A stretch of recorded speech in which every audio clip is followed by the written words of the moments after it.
하겠습니다. 네, 광복절 특집으로 오늘 호사카 유지 교수님과 소설 범도 우리 작가님 방현석 작가님 같이 모셨습니다. 모두 같이 인사 부탁드립니다. 안녕하세요. 네, 안녕하십니까. 안녕하세요.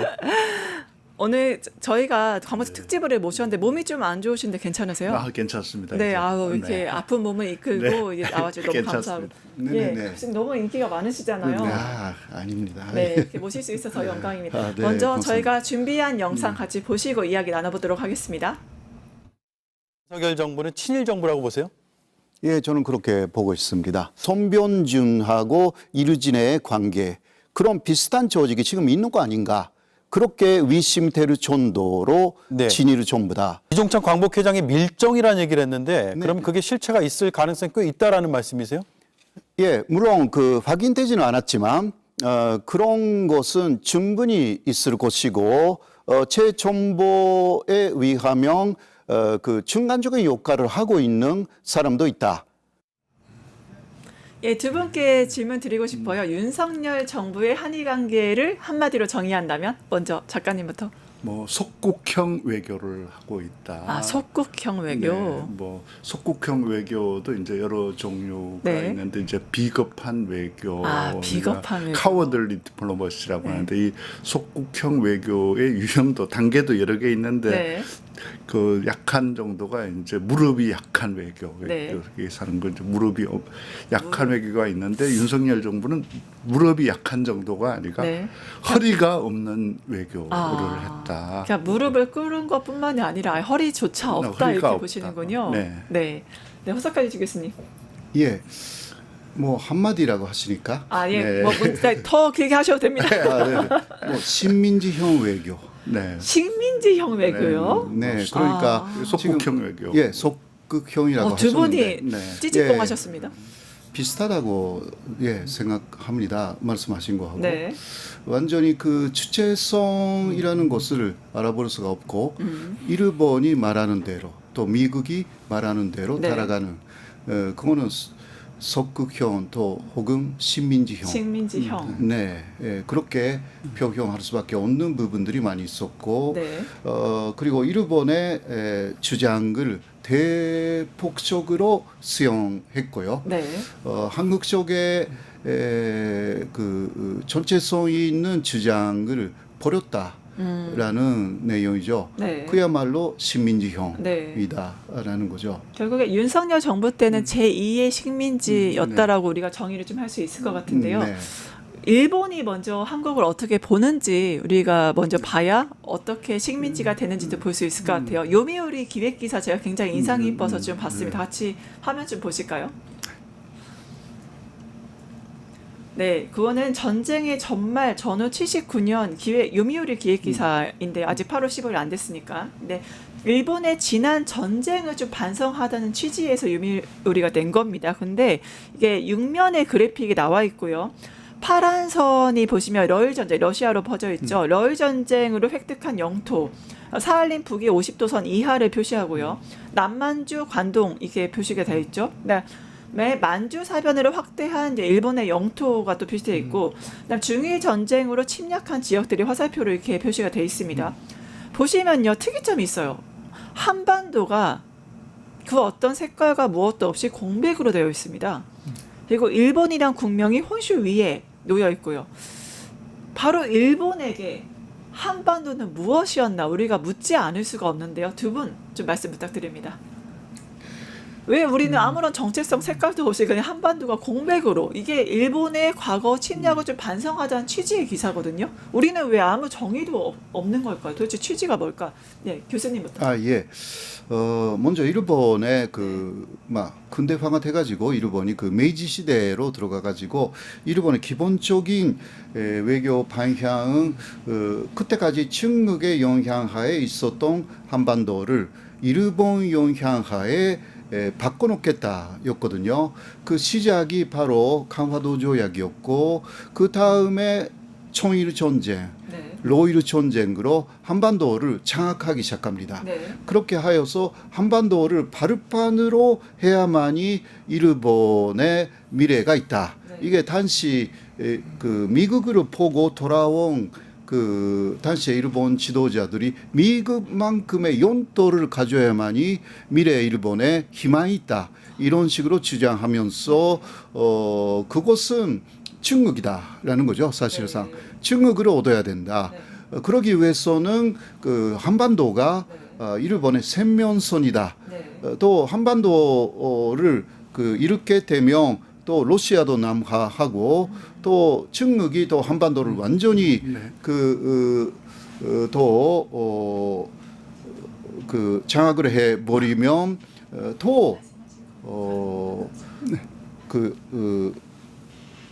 뭐 일본이 고립된다.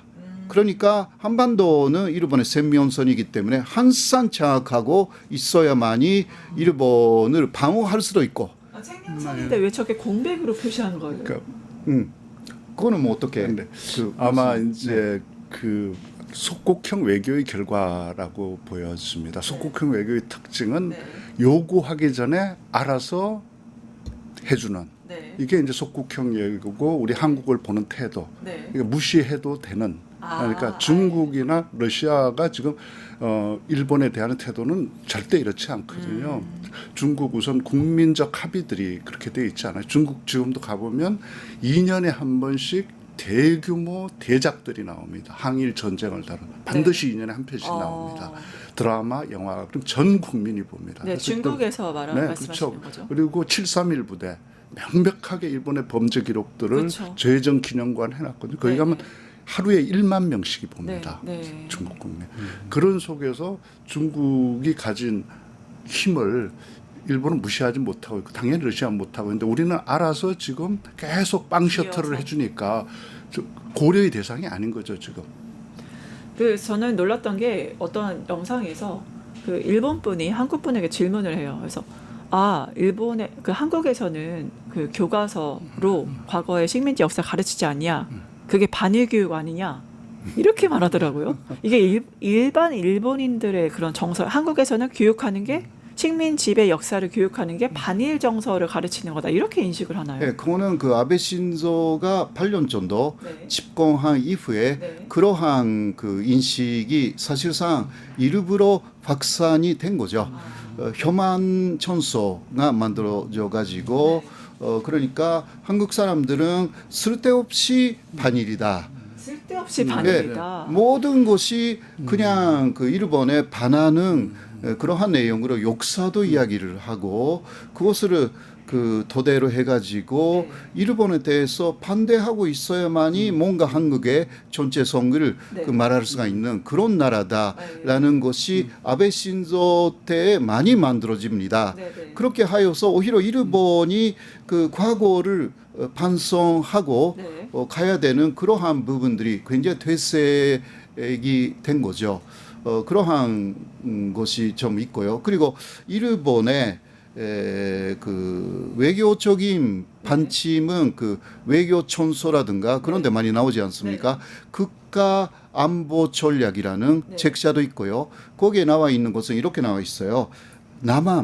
남한이라는 것은 북한 문제하고 중국 문제를 해결하기 위한 지정학적으로 대단히 중요한 지역이다. 이게 지정학이라는 것은 군사 전략적으로라는 말로 바꿀 수가 있습니다. 그러니까 그 일본의 정부의 시각은요, 그 한국을 지리적으로 전략적으로 군사 전략적으로만 보고 있지 거기에 있는 한국 사람이나 그런 그 인권 문제라든가 보고 있지 않습니다. 이게 메이지가 시작된 이래 현재까지 쭉 이어진 기본적인 특히 일본 정부, 뭐 말하자면 자민당 정부라고 할 수가 있죠. 그 기본적인 그 시각입니다. 그러니까 북한을 무너뜨리고 그 다음 중국이다. 이런 식으로 가는 거죠. 결국 한국을 일본의 전진 기지로 보고 있는 거네요. 일본을 위한 방패이기도 하고. 근데 이러한 일본이 이제 한국을 도구로 생각을 하잖아요. 나아가기 위한 도구인데 윤석열 정권은 오히려 말씀하신 종속국으로 만드는 작업들 하면서 이게 교육 영역까지 가요. 우리 리박스쿨, 자성군, 그다음에 이게 일본 국어와도 좀 연결돼 있다 이런 얘기도 있거든요. 좀 어떻게 보셨어요? 그 단적인 예가 이제 네. 뉴라이트 교과서로 표현됐죠. 뉴라이트 교과서를 보면 딱 일본의 입장을 대변하고 있거든요. 그러니까 의병운동, 우리 항일 무장투쟁을 뭐라고 얘기하냐면 순간의 분을 참지 못하고 미래를 도모하지 못해서 아까운 목숨을 희생했다. 이렇게 예문을 싣고 있거든요. 우리가 의거한 거를 순간의 분을 참지 못한 미래를 도모하지 않고 아까운 목숨만 이런 거다. 그런 사람이 어디 있겠어요. 항일 무장투쟁에 뛰어들어서 몸 바쳤던 사람들은 자기 목숨이 아깝지 않았겠어요? 그런 사람이 어디 있습니까? 네. 목숨을 바치는 사람들은 자기 목숨보다 더 아까운 것이 있는 사람, 자기 목숨보다 더 사랑하는 것이 있는 사람들만 목숨 바치는 거잖아요. 네. 나라를 자기 목숨보다 더 사랑했던 사람들이 목숨 바친 걸 가지고 자기 목숨이 아깝지 않아서 희생했다고 가르친, 이게 바로 방금 얘기하셨던 그 일본의 입장을 정확히 한국적으로 적용시켜서 한 거죠. 그러니까 일본의 마음을 먼저 읽어야 된다. 이런 말들을 스승없이 정부 당국자가 했던 게 윤 정권이었죠. 의사의 의거를 그렇게 비하를 해버렸네요. 그게 뉴라이트 교과서였습니다. 일본 교과서보다 사실은 더 험한 용어를 쓰고 있는 거죠. 결국에는 또 윤석열이 이 교과서 리박스쿨 자손금 문제뿐만 아니라 최근 김건희의 신당, 건지법사 신당이 나왔어요. 아마테라스가 나왔어요. 궁금해하시는 분들 너무 많을 것 같아요. 교수님 너무 잘 아실 것 같은데 이게 뭐 당선 1000일째 계엄을 또 선포를 하고 이게 기미가요와 관계가 있다. 그리고 우길기도 이게 그 아마테라스와 관계가 있다. 이런 이야기들이 있는데 좀 설명 부탁드립니다. 예, 먼저 아마테라스가 어떤 신이냐고 하면 일본의 시조신이고요. 그러니까 일본 사람들이 특히 45년까지는 아마테라스가 최고의 신으로서 신사의 중심에 있는 것이 아마테라스라는 요신입니다. 요신이고 하늘에서 이 지상에 이르왕의 초상을 보낸 사람이고, 그러니까 이르왕의 혈통이라는 것은 아마테라스부터 시작돼가지고, 그러니까 신의 혈통이다 이런 식으로 돼가지고 그곳으로 역대 이르왕은 거기 히로히토 태평양 전쟁을 일으킨 히로히토까지는 큰친 결혼을 합니다. 이유는 하늘의 혈통을 지키겠다라는 거예요. 물론 현재 일왕이라든가 그 앞에 그 아키히토는 그것을 그만뒀지만 그러나 역사적으로 쭉 큰친 결혼 신의 혈통을 지키겠다. 그게 시작이 아마테라스이고 그 일제강점기에 조선 신궁이라든가 남산에 있었잖아요. 거기 중심 신이 아마테라스이고 그 아마테라스에게 신사참배를 하지 않으면 완전히 감옥에 들어가고 그 고문 당하고요. 그런 분들이 많았잖아요. 그게 아마테라스예요. 그러니까 그게 끝나지 않은 게 지금도 이제 신사 참배를 하잖아요. 그 신사에는 더군다나 이제 일제 전범들이 모셔져 있잖아요. 전범을 추앙하는 걸 지금 아베 신조 때부터 가서 하잖아요. 적극적으로. 그러니까 지금도 사실은 일본은 과거의 전범 국가가 아니라 현재도 전범을 추앙하는 현재 진행형 전범 국가이기 때문에 한일 관계의 근본적인 문제가 해결되지 않는 거죠. 그런 충격인 게 조선신궁에서도, 그러니까 식민 지배 때 조선신궁이 있었고 그게 용산이나 그쪽 지역에 사는 일본인들이 참배를 했다고 들었는데 아니 일본인들뿐만이 아닙니다. 한국 사람도 강제 그렇죠. 그 강제적으로 신사 참배 시킨 것입니다. 이게 중요해요. 그 신사 참배를 하지 않으면 이거 감옥에 들어가는 것이고, 그러니까 기독교 신도도 불교 신도도 기타 한국에 있는 모든 종교 지도자가 신사 참배를 해서 예수보다 아마테라스가 위다, 부다보다 아마테라스가 위다, 그것을 받아들이지 않았으면 이게 다 목숨까지 잃어가는 그러한 상황이 단시였어요. 그러니까 거기에 반대한 사람들이 엄청난 박해를 받았죠. 네, 그러니까 다 아마테라스를 믿고 이게 예수보다 위라고 하니까. 아, 예수보다 위라고 하니까. 그러니까. 신성 모독이네요. 예. 그곳을 다 당시에 기독교 신도들이 받아들이지 않으면 목숨을 건질 수가 없었습니다. 아, 그 정도였군요. 예, 이게 그러니까 현재까지 이어지는 논쟁 중 하나가 그때 신사참배 하지 한 거 아니냐. 네. 그런데 하지 않았던 사람들도 조금 있어요. 그래 여기서 대립이 있는 거죠. 대립이 있군요. 그러니까 또 나누어졌어요. 그 45년 이후에 네네네. 기독교계에서도. 계에서도. 네네. 근데 이게 또 기미가요 아시다시피 주한 일본 대사관 행사를 할 때 그 일왕 그 생일 네네. 때 기미가요를 트느냐 안 트느냐 그게 항상 중점이 됩니다. 네. 기미가요는 아무래도 군국주의의 상징이라 할 수 있는데 네. 바로 아까 아마테라스에 이어서 그 윤석열이 계엄을 자기 당선 뒤에 천일 되던 달 이 계엄을 선포한 거. 그리고 작전명이 충성 8천이었다는 네. 게 이게 기미가요와 연관이 있는 건가요? 어떻게 봐야 돼요? 그래서 기미가요의 가사를 보면 네. 이르와이의 치세가 영원토록 가야 된다라는 내용입니다. 처음부터 끝까지. 근데 지온이 야치온이라는 말이 나오는데 네. 이거는 천년 또 8천년 이게 발전에서 오는 거죠. 1800 숫자 거기서 나오는 예, 거죠? 예, 기미가요에서. 그 천년 또 8천년 그 일왕의 치세가 네. 이어져야 된다. 네. 일본에서는 8이라는 것은 네. 이게 그 아래 갈수록 그 노르보지잖아요. 네. 그 한자의 8이. 네네네. 그러니까 이것은 영원히 발전한다라는 상징이에요. 일본에서는. 네. 그러니까 천년째 그리고 8촌라는 것은 거기서 오는 거라는 해석이 충분히 가능한 거예요. 네. 그 기미가요까지 반영을 해서 충성 8천 네. 작전명을 그렇게 계엄하고 그다음에 계엄 날짜도 당선된 지 1000일 만에 그렇게 한다. 정말 대단하지 않을 수가 없습니다. 네. 아 정말 우리는 여전히 광복절 특집이잖아요. 하지만 우리한테 진짜 광복이 왔냐? 이게 뉴라이트가 망쳐놓고 친일파들이 망쳐놓은 이 대한민국에서 진짜 광복이란 어떻게 올 수 있을까요? 근데 들어보면 참 하늘이 우리를 돕고 있다. 네, 어떤 만약에 점에서? 그 천일에 맞춰서 안 했으면 네. 보통 계엄이나 이건 다 일요일 날 새벽 아니면 토요일 날 새벽에 하는 거거든요. 그럼 국회의원들이 전부 지방에 자기 지역구에 내려가 있어 아무도 못 그렇네요, 오죠. 사실은 날짜가. 절대 그 과반수를 못 모읍니다. 근데 금요일 날 네. 저녁에 해줘서 평일 날 밤에 네. 그 날짜에 맞추다 보니까 네. 그래서 사실은 계엄 해제를 할 수 있었던 그렇죠. 거죠. 그 속에 하늘이 다 미친 전부. 예, 함정. 무술과 주술에 미친 정부인데 그걸로 스스로 그걸로 흥하고 그걸로 네. 망했다 이렇게 그렇죠. 봐야겠네요. 그러네요. 여기 왕자로 한번 되니까 왕자로 되니까. 이제 계속 밀고 간 거죠. 네. 결국에는 그런 현실인데 아까 말씀드린 대로 진짜 광복은 우리가 어떻게 올 수 있을까요? 진짜 광복을 하려면 우리가 뭘 극복해야 될까요?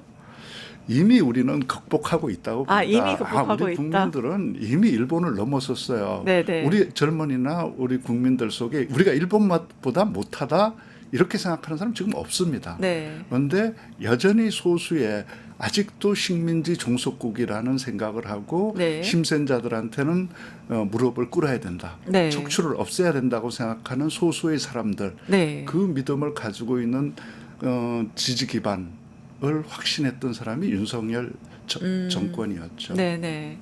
예. 그 하나가 역시 뉴라이트 그리고 뉴라이트. 리박스쿨. 리박스. 네, 그 사람들의 목표는 일본의 주장이 다 옳다. 일본의 역사관이 다 옳고 한국이 주장하는 모든 그 주장은 이거는 잘못이다. 이거거든요. 쉽게 말하면 네. 리박스쿨라는 거. 그러니까 일본의 역사관이라든가 이거 다 수용해야 된다. 한마디로 말하면 네. 이게 뉴라이트이고 그 리박스쿨의 핵심인데 그렇게 돼야만이 한일이 하나가 된다. 그렇게 해서 한미일 군사 건조로 군사 동맹으로 가고 충흑하고 대항할 수가 있다. 네. 앞잡이로서 한국군으로 쓸 수가 있는 거 아니냐 이런 거죠. 일본 자위대는 평화 헌법에 한계가 있기 때문에 상대 나라에 상륙할 수가 없습니다. 그러니까 결국은 중국과 혹시 싸울 때 정복해야 되니까 상대를 그때는 마지막 상대 영토에 상륙해야 돼요. 그곳을 일본은 할 수가 없고 미국은 뭐 조금만 할 수는 있죠. 그래도 압도적으로 이게 숫자가 없다. 육군이죠, 사실상. 그곳을 메워주는 곳은 한국군이다. 한국군이다. 결국은 중국하고 전쟁하는 것을 전제로 하여서 리박스쿨이나 뉴라이트도 만들어져 있고 그러기 위해서 한일 간에서 역사 화해를 일본을 중심으로 해야 된다라는 식으로 맞춰져 있는 것이고요. 이거는 대단히 악취한 그러한 계획이라고 할 수밖에 없습니다. 결국엔 원 티어로 해서 뭐 일본 측에서 미국에 요구하는 게 주한미군이 육군이 강하니까 자신의 해상군과 육군을 해서 전체 북한 견제뿐만이 아니라 한반도가 아니라 자신의 뭐 대만이나 다른 것들도 사용해야 된다. 그런 논리와 결국에 이어져 있는 게 아닌가 싶은데 저는 이재명 대통령 우리 당선이 됐잖아요. 그 전에 언론 매체를 보니까 요미우리 같은 경우는 뭐라고 했냐면 그때 이재명 후보가 굉장히 지지율이 많이 높으니까 될 것 같으니까 우리가 제2의 유는 기대하기 어렵다. 이제 한일 관계는 굉장히 어려워질 거다. 이런 기사를 냈거든요. 이러한 그 태도 좀 어떻게 보세요? 그러니까 더 이상 속국 외교를 기대하게 수는 없는 나라가 됐다는 걸 이제 일본이 아니까 오히려 이제 외교 관계가 정상화될 수 있는 이제 스스로 태도를 바꾸게 되어 있다고 보고 우리 이재명 정부의 그 철학으로 볼 때는 저는 투 트랙으로 갈 거라고 생각합니다. 주권과 관련된 국가 주권과 관련된 것은 타협하지 않는 원칙을 견고하게 지켜 나갈 거라고 생각하고 이제 국익과 관련된 경제 문제나 이런 것들은 타협과 협상을 통해서 상호 이익을 추구하는 이 투 트랙을 유지해 나가는 것이 아마 이재명 정권의 정치 철학이라고 봅니다. 네, 그래서 요미우리는 왜 이렇게 한미 관계에 시련이 있을 거다, 안보에도 영향이 있을 거다. 이재명이 아직 대통령 당선되기도 전에 이렇게 한미 관계의 냉각, 뭐 어려워질 거다, 시련이 있을 거다 이런 식으로 표현을 했잖아요. 왜 이런 거예요? 이재명 대통령 뭐가 두려운 거예요?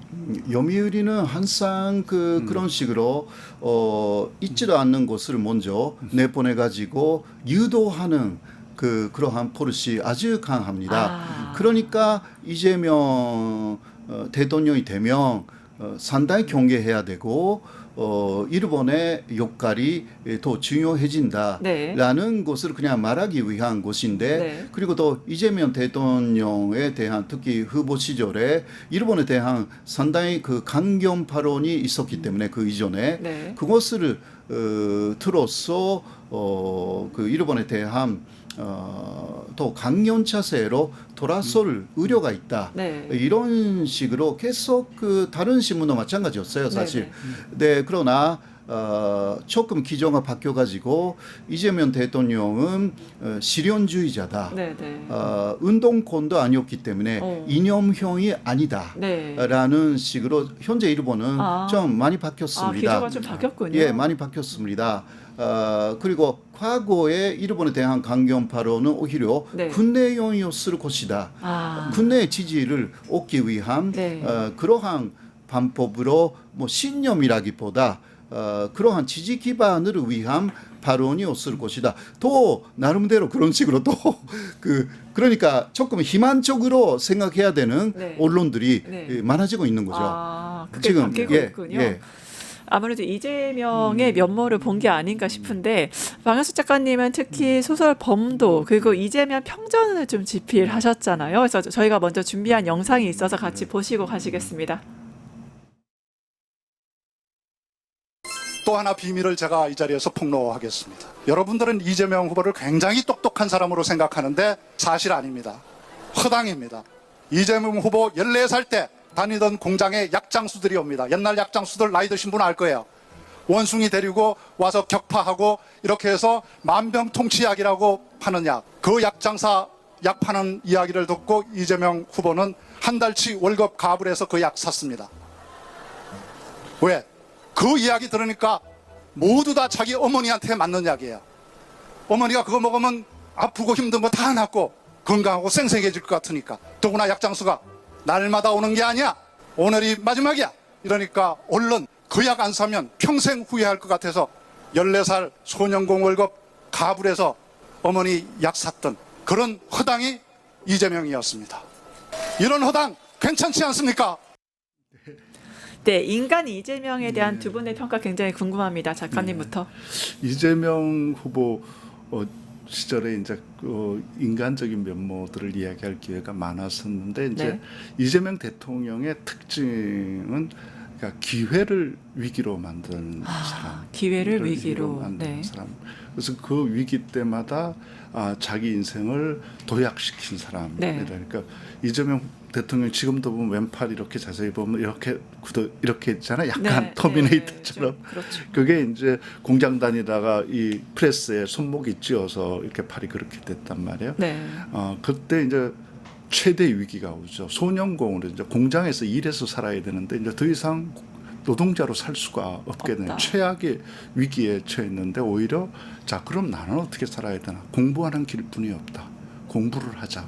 그래서 그 몸으로 공장 다니면서 하루 종일 일하고 5시 반에 퇴근해서 학원 가서 공부하고 학원 끝나면 독서실에 가서 새벽 4시까지 통금 끝날 때까지 공부하다가 4시에 집에 가서 2시간 자고 아침 먹고 공장에 다시 출근해서 다시 반까지 일하고 다시 반 되면 학원 가서 공부하고 똑같은 이렇게 공부해서 자기 운명을 바꾼 그런 최악의 위기, 다른 사람 같으면 절망했을 위기를 그래서 16살 때 일기 보면 그렇게 나오거든요. 어렵다는 것은 가능성이 있다는 뜻이다.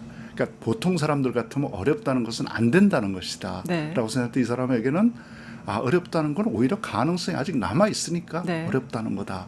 이렇게 판단한 사람이었고 또 거기에 따라서 이번에 외교 관계, 일본 외교 관계도 보면 그 삶의 태도가 나오거든요. 네. 그래서 협상력이 굉장히 뛰어납니다. 뛰어나다. 대학교 그렇게 해서 들어갔거든요. 네. 중앙대학교 네, 네. 선호장학생으로 그럼 한 달에 월급 20만 원씩을 도로 받고 다닙니다. 네, 네. 그래서 고등학교 또 못 나오고 그 돈 받은 장학금으로 자기 형 공부시키려고 그렇죠. 아버지가 장학금 받으면 공장 다닐 때 월급 다 받아갔으니까. 근데 이번엔 내놓지를 않습니다. 그래서 먼저 형 학원 등록금 다 떼고 그 다음에 나머지를 주는. 그래서 예전 같으면 이렇게 선 보관 모두 아버지한테 보관하고 그 다음에 타섰는데 이제 그러니까 선 직업 먼저 쓸 거 주고 그 다음에 나머지 아버지 보관하세요. 이렇게 외교력을 발휘했던 협상력이 뛰어난 사람이 이재명 대통령입니다. 외교력과 협상력 얘기하셨는데 저희가 어제 강유정 대변인이 발표를 했죠. 바로 한일 정상회담을 먼저 한다. 23일 날 한다고 했습니다. 네. 이시바 총리는 특히 과거사 문제에 굉장히 전향적인 그 입장을 보였던 사람이잖아요.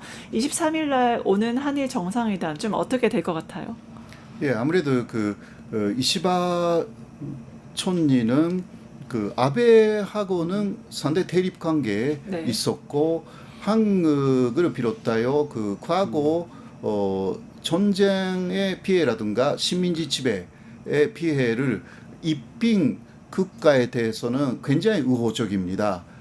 그러니까 1995년에 무라야마 담화라는 담화가 나왔는데 그 기조는 침략 전쟁을 사과하고 또 식민지 지배의 고통에 대해서 사과한다.